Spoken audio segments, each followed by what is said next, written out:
Para sedherek ingkang dipun tresnani dening Gusti Yesus Kristus, mugi siramatipun Gusti Yesus Kristus tansah wonten ing panjenengan sedaya. Kula Pendeta Tri Agus Wajar Winantio saking GKJ Penaruban Klasis Banyumas Utara.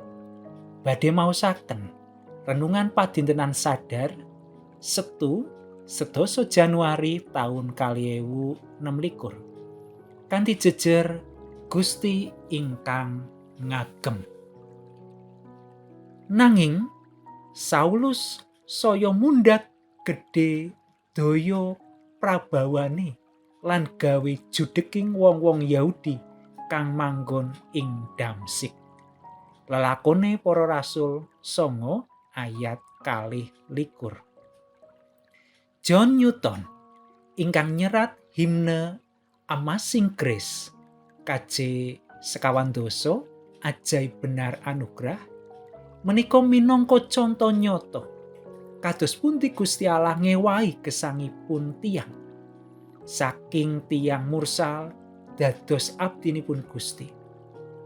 Saderengipun mratobat, John Newton menika satunggaling kapten kapal ingkang adol tinuku batur.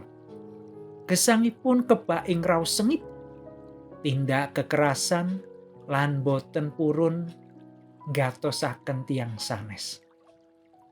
Ananging Gusti ngewahi nalika kapalipun katempuk ombak seganten ingkang ageng lan njalari bocor, piyambakipun ajri sanget lajeng bengok nyuwun tulung dumateng Gusti lan mratobat. Saksampunipun lelampahan menika, Newton nilar gesang lami, mratobat malah dados pandhita. Amazing Grace menika satunggaling pepujian minangka pangakenipun tumrap agenging sih rahmatipun Gusti ingkang dipun tampani. Gesangipun Newton menika ngengetaken dhateng gesangipun Saulus ing lelakone para rasul 9 ayat 21. Saulus kawentar tiyang ingkang remen nganiaya lan mejahi para muridipun Gusti Yesus. Ananging sesampunipun Gusti Yesus rawuh ing gesangipun, piyambakipun mratobat lan dados pandherekipun Gusti Yesus ingkang setya. Sewau dadosaken ajrinipun para murid, nanging sasampunipun pinilih dening Gusti njalari judeking wong-wong Yahudi kang manggon ing Damsik.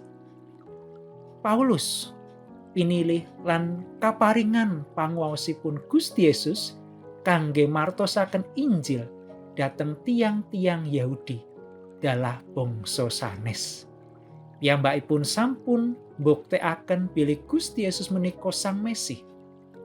Ing pundi kemawon nalika martosaken Injil, Rasul Paulus winengku ing panguwasipun Gusti Yesus. Ewahaning gesangipun Paulus dados bukti bilih sih kanugrahanipun Gusti menika linanggung ageng katimbang dayaning manungsa. Menawi Gusti sampun ngersakaken tiyang dados umat kagunganipun, boten wonten ingkang saged malangi. Menawi tiyang menika sampun kaagem dening Gusti, panjenenganipun ugi badhe paring panguwaos supados saged martosaken kabar kabingahan dhateng sinten kemawon.